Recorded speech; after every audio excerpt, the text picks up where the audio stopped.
अस्सलाम वालेकुम दोस्तों, मैं नईम शौकी, तुसी देख रहे हो उर्दू मीडिया।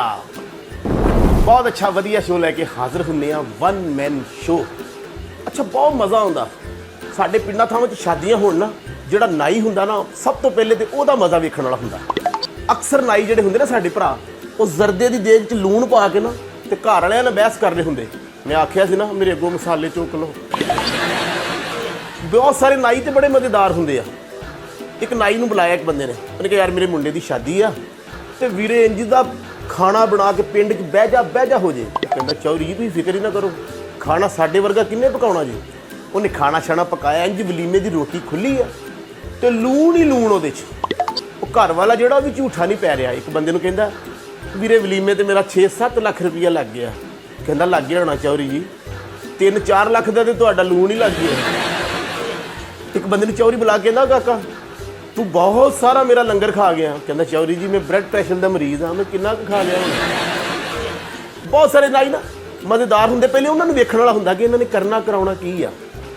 ਇੱਕ ਬੰਦੇ ਦਾ ਨਾ ਪਿਓ ਮਰ ਗਿਆ, ਉਹਨੇ ਇੱਕ ਨਾਈ ਨੂੰ ਸੱਦਿਆ, ਕਹਿੰਦਾ ਉਹ ਚਾਚਾ ਛੋਲਿਆਂ ਵਾਲੇ ਚੌਲਾਂ ਦੀ ਦੇਗ ਪਕਾ ਦੇ। 10 ਵਜੇ ਸਵੇਰੇ ਉਹਦਾ ਅੱਬਾ ਫੌਤ ਹੋਇਆ, 2:30 ਵਜੇ ਜਨਾਜ਼ਾ ਸੀ। ਜਨਾਜ਼ਾ ਦਫਨਾ ਕੇ ਆਏ ਤੇ ਉਹਨਾਂ ਨੇ ਇੰਜ ਕਰਕੇ ਚੌਲਾਂ ਦੀ ਪਹਿਲੀ ਬੁਰਕੀ ਇੱਕ ਬੰਦੇ ਨੇ ਲਾਈ। ਕਹਿੰਦਾ ਚਾਚਾ ਚੌਲ ਵਧੀਆ ਪੱਕੇ ਨੇ। ਕਹਿੰਦਾ ਤੁਸੀਂ ਕਿਤੇ ਰਾਤ ਨੂੰ ਦੱਸ ਦੇਣਾ ਤੇ ਮੈਂ ਛੋਲੇ ਰਾਤ ਨੂੰ ਭਿਓ ਲੈਣੇ ਸੀ। ਉਹਨਾਂ ਬਹੁਤ ਕੁੱਟਿਆ, ਉਹਨੇ ਕਿ ਅੱਬਾ ਸਵੇਰੇ ਮਰਿਆ ਤੇ ਤੂੰ ਛੋਲੇ ਰਾਤ ਨੂੰ ਭਿਓ ਲੈਣੇ ਸੀ।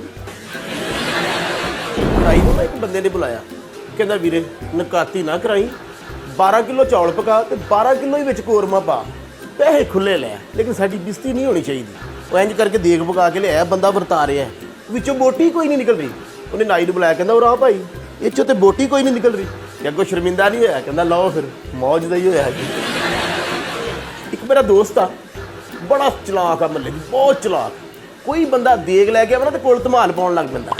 ਉਹ ਬੰਦਾ ਉਹਦੇ ਨਾਲ ਬਹੁਤਾ ਚਲਾਕ ਸੀ। ਕਹਿੰਦਾ ਵੀਰੇ ਜਿੰਨੀ ਮਰਜ਼ੀ ਧਮਾਲ ਪਾ, ਦੇਗ ਅਸੀਂ ਪੀਰਾਂ ਦੇ ਖੜਨੀ ਆ। ਤੁਸੀਂ ਅਕਸਰ ਮਹੱਲਿਆਂ 'ਚ ਚਲਾਕ ਬੰਦੇ ਵੇਖੇ ਹੋਣੇ ਆ।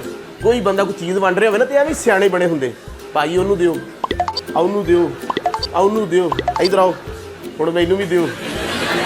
ਅੱਛਾ ਕੁਛ ਬੰਦੇ ਮਹੱਲੇ 'ਚ ਬੜੇ ਗੁੱਸੇ ਵਾਲੇ ਕਰੋਧੀਏ ਹੁੰਦੇ ਨੇ, ਉਹਨਾਂ ਨੂੰ ਵਿਆਹ ਤੇ ਨਾ ਬੁਲਾਓ ਤੇ ਪੱਕ ਦੀ ਦੇਖ ਥੱਲੇ ਇੱਟਾਂ ਕੱਢ ਕੇ ਲੈ ਜਾਂਦੇ ਨੇ। ਮੈਂ ਵੇਖਣਾ ਇੱਥੇ ਕਿਸ ਤਰ੍ਹਾਂ ਵਲੀਮਾ ਹੁੰਦਾ। ਇੱਕ ਕੁਛ ਬੰਦੇ ਵਿਆਹਾਂ 'ਚ ਮੁਫਤ ਬੜੇ ਹੁੰਦੇ ਨੇ। ਕੁੜੀ ਵਾਲੇ ਪੁੱਛਣਾ ਕਿੱਧਰੋਂ, ਭਾਈ ਮੁੰਡੇ ਵਾਲੇ ਪਾਸਿਓ।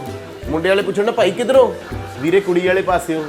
ਜਦੋਂ ਦੋਵੇਂ ਘਰ ਰਲ ਕੇ ਫੜ ਲੈਂਦੇ ਨੇ ਨਾ, ਭੋਲਾ ਜਿਹਾ ਮੂੰਹ ਬਣਾ ਕੇ ਕਹਿੰਦੇ ਨੇ ਭਾਂਡੇ ਧੋਣ ਵਾਲੀ ਦਾ ਬੇਟਾ। ਇਹ ਜਿੱਦਾਂ ਲੱਗਾ ਤੁਹਾਨੂੰ ਸਾਡਾ ਅੱਜ ਦਾ ਵਨ ਮੈਨ ਸ਼ੋ, ਵਧੀਆ ਵਨ ਮੈਨ ਸ਼ੋ ਦੇਖਣ ਵਾਸਤੇ ਵੇਖਦੇ ਰਹੋ ਉਰਦੂ ਮੀਡੀਆ।